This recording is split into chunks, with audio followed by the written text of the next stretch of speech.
talked about famine in 1943 and 3 million people dying. But the moment it connected with me was when she talked about her father. And I think that's we all probably feel. If we can relate it to somebody that we know, we can really understand a story or a problem so much more. This is a story about Victor. 5 years ago, Victor was diagnosed with type 1 diabetes. How many of you here know anybody with diabetes? Anybody? That's a lot of people. Me too. Him and others. What you may not know is the difference between type 1 and type 2. You may know this, you may not. Type 2 is what gets covered a lot in the media. It's because 900% more people are diagnosed with type 2, and it's covered in the media because of that. It's associated with being pretty obese, perhaps, or not eating fantastic food, like we can here, or it's also associated with really not exercising. So the combination of factors creates a lot of people, and the statistics are growing.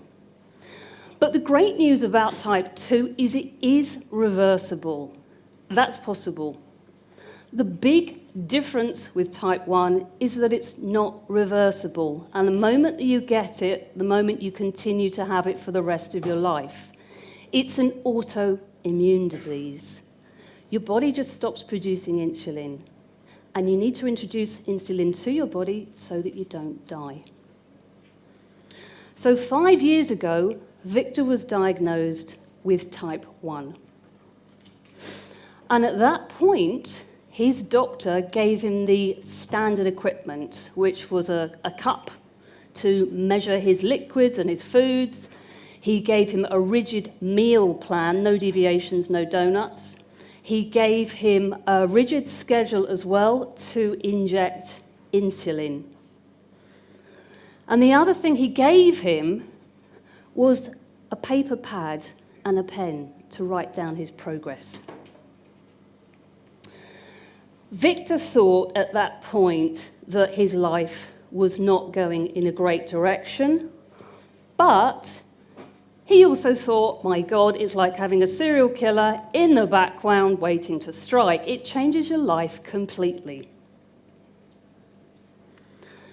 He was afraid of going to sleep because if your blood sugars drop below a certain level, you can run into high blood glycemia, you can go into coma, and in really bad times, you can die. So all of these things were contributing to him having a pretty bad life. Things like dinner with friends was getting cancelled. He was worried about going out and eating because he didn't want to eat the wrong things, which would affect him, and caused his body to go into some sort of reaction. Now, he'd asked his doctor, and he'd asked associations about what they could do to help him, and they did what they could. But it wasn't about the individual, and that's what he really needed. He needed an individual focus. So he kind of took control in a little way.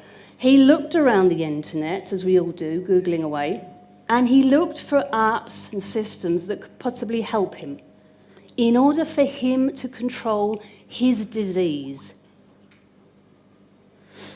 He found lots and lots and lots of apps, but all of them seemed to be carbohydrate counters, data logs, not really much more than that. And it simply wasn't enough. His life was out of his control.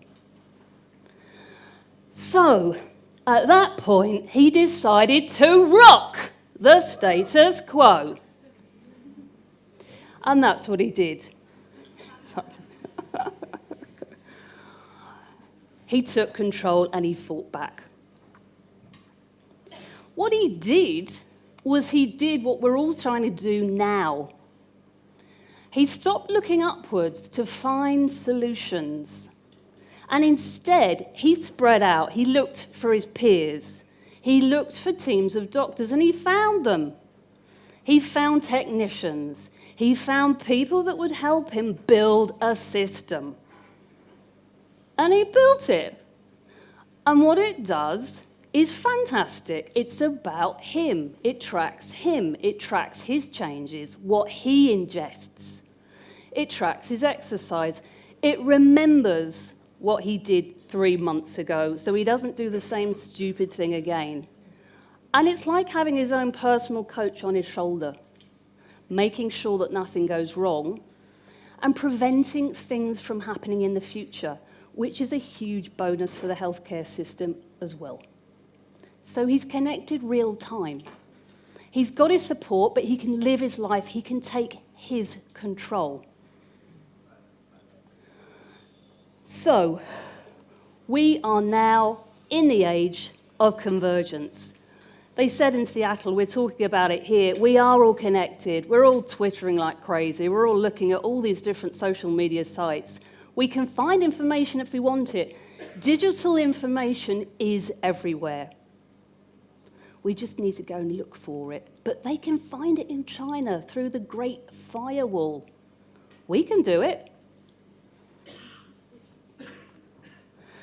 So we're at a point where we can use all these things. We can connect mobile phones. We can connect computers, tablets, smart TVs. We can bring everything together, and we can bring people together to do it. System created. Time to tell everybody else in the world about it. And it's at this point he realized that there's a lot of people out there with type 1 diabetes. 37 million worldwide. This is just 10% of the diabetic epidemic, as the Americans quite rightly call it.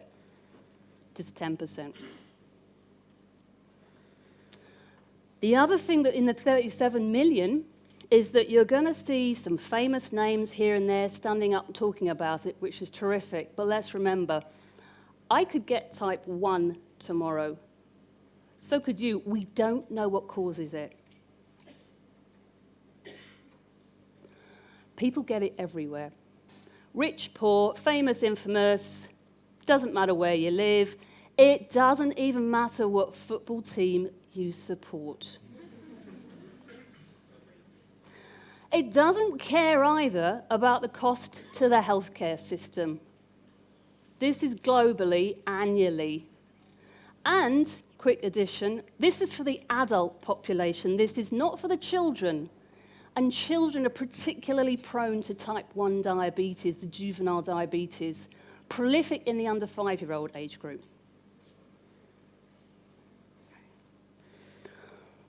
But we're at a time where we can connect. We're talking about it all the time. We're connecting. We're finding solutions. If we can't find a solution, we can go and create one.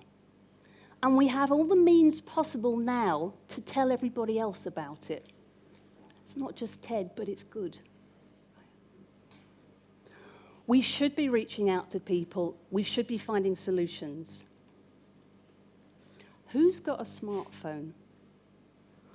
Have you got a smartphone? Have you got 2? I've got 3. The guy in India, the 15-year-old guy, he's got a smartphone. He lives in a slum. Okay, terrific. Okay, we're connected. We can do all these things together. We can stop looking up. We can reach out, find solutions. Take control of our own healthcare as much as possible. Help the doctors, help the healthcare systems, help ourselves. At some point, we might have to. Okay? The more people getting these types of diseases is going up, let's really take control. If you have a choice between spending $0 on an application that can help you or $2 on an application that can help you a hell of a lot, maybe think about the $2 option. Maybe. If you're going to spend $8 on a cup of coffee, then think about it a little. Look, Victor did it.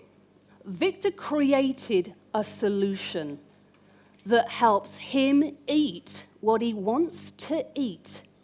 He sleeps safe, without fear of coma.